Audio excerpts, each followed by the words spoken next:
So we talked about that eating good and exercising and sleeping, those are all great things, but they don't decide whether or not you're healthy.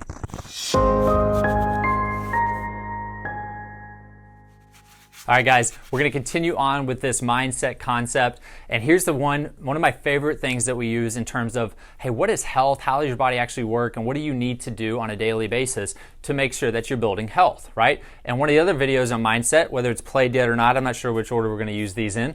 But when it comes to health, the definition actually of health, we talked about is the optimal functioning of your body, not merely the absence of disease. So how well your body's functioning and healing is the definition of health. So remember, health is the F word.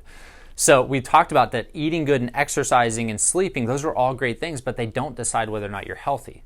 That's really big. So I have this poster right here that we would use in our office as just like a big overlying picture of what we do.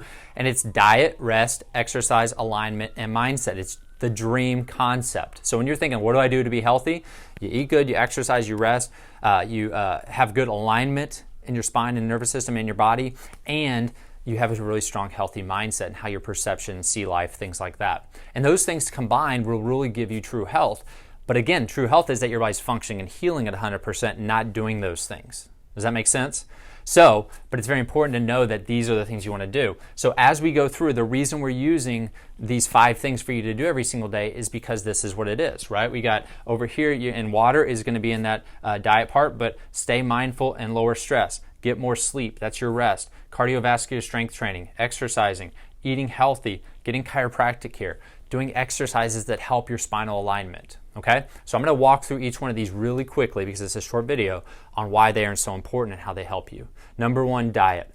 The key to diet is eating a non-inflammatory diet. I know there's the paleo diet, there's the keto diet, there's the South Beach diet, there's every diet you can think of. I'm going to tell you right now, just take all those, throw them away. Let's not focus on a name, let's not focus on a specific diet.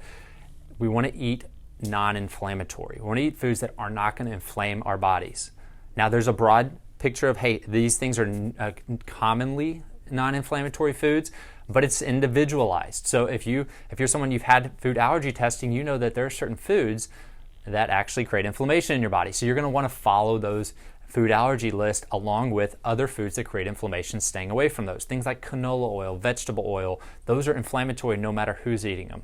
Things like grain-fed, non-organic meats that the animal wasn't raised properly, they were raised out being fed junk, sitting in a cage, things like that. Those are going to be inflammatory meats. So those are going to be inflammatory to anybody. However, a grass-fed, free-range, organic beef or animal that's roaming the land, doing what they would do in terms of normal life for that animal, is actually going to be a very healthy animal and a very healthy food. So diet doesn't need a name. We don't have to call it anything. Just eat foods that aren't going to inflame you, and that's it. Very simple, right? It is actually very simple. Everybody's different. Some people actually need more of the carb stuff, right? A great example, my wife, Dr. Holly, is actually not pregnant, sorry. No, not anymore. She was, but she had a baby.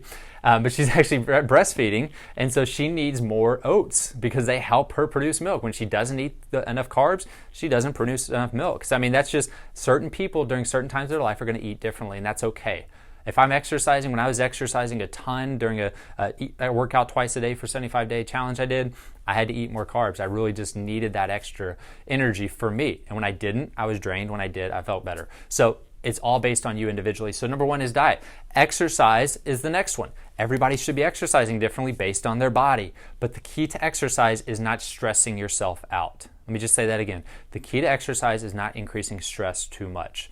Right? And so if you're doing an hour long of just high intensity, really crazy stuff, or even running for long periods of time, for a lot of people, that's going to raise up cortisol levels. It's going to put you into a higher stress position. And that's why you'll see someone that's on a treadmill, they're running 5 miles a day and they're not losing any weight, even though they feel like they're burning calories because their cortisol levels are staying up, and that's going to tell your body to hold on to fat.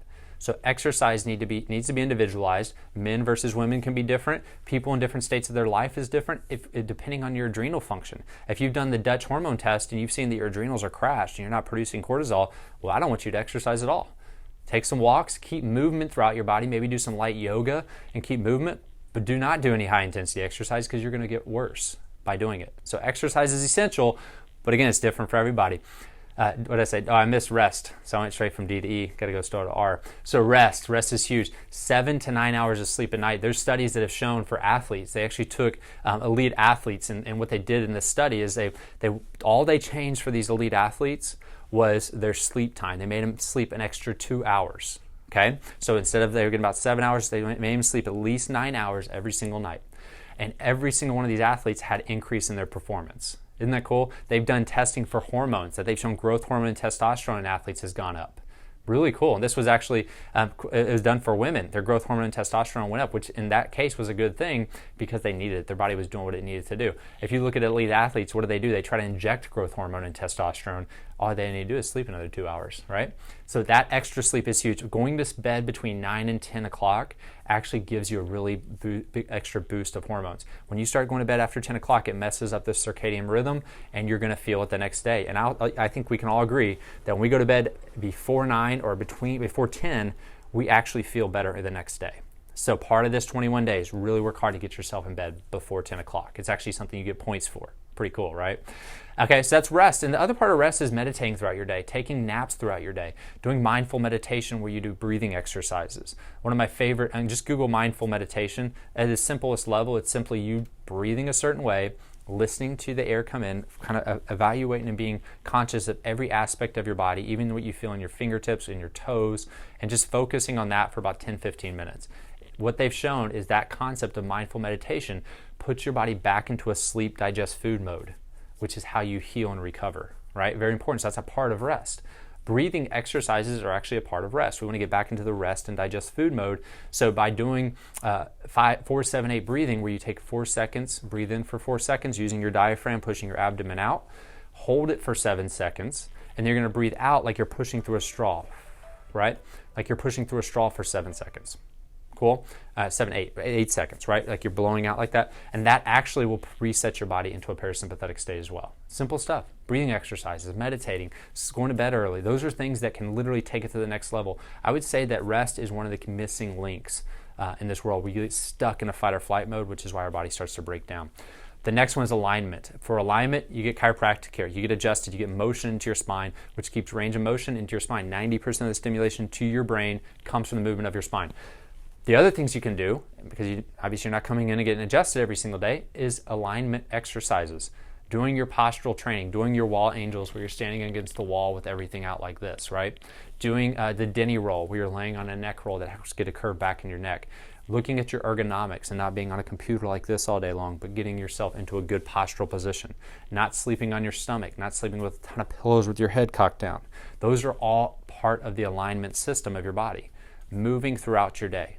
Not just exercising once a day, that's part of the exercise part, but moving all day long, doing everything you can to keep your body moving. Those wobble chairs, I pointed there because they're right there in our office, where you're going side to side and front to back. Go back and watch the YouTube video that I did just recently, actually on how do you stay healthy in such a sitting world, such a sedentary world. Watch that video. I go through exercises you can do every single day. Okay, so that's the alignment. Very important. It's what control allows your brain to function the way it should. And the final thing is the mindset, which is part of what I'm talking about right now, is that the more you understand health, the more you understand your body, the more you understand that what's between your ears and the way you see life and your perception decides much of your health, the better you're going to do. And so rebuilding, some of the videos we're shooting here, teaching you how do you rebuild your confidence in your promises that you made to yourself, like following an eating plan. How do you actually make sure that you're seeing the world a certain way, shifting your thinking so that you actually aren't bringing so much negativity into your life, but it's more positivity. I would say that the number one most important thing in our health that I see missing and probably causes more people's health issues than anything is that right there, the mindset, the way they're seeing things. You can have two people, two people with the exact same situation in their life. One is miserable and just depressed all the time. The other is excited, high energy, and very thankful, right? And it's because of the mindset and the way they see things. So every day, watch these videos. You're going to have some valuable stuff coming in on the mindset. Hopefully it'll keep you inspired and keep you motivated to continue on. And you guys are going to do awesome. So thank you. Hey, as you're going through these will be on YouTube, so you can share these videos to your friends and family, and hopefully they'll get some good nuggets out of it as well. Hey, you guys have an awesome day.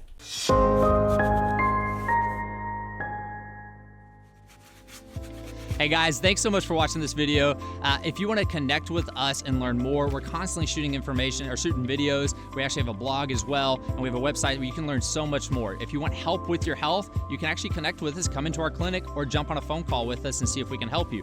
To do that, go to the links below in the information area and click those areas, and then you can move forward and see how we can actually address and help you with your health issues as well.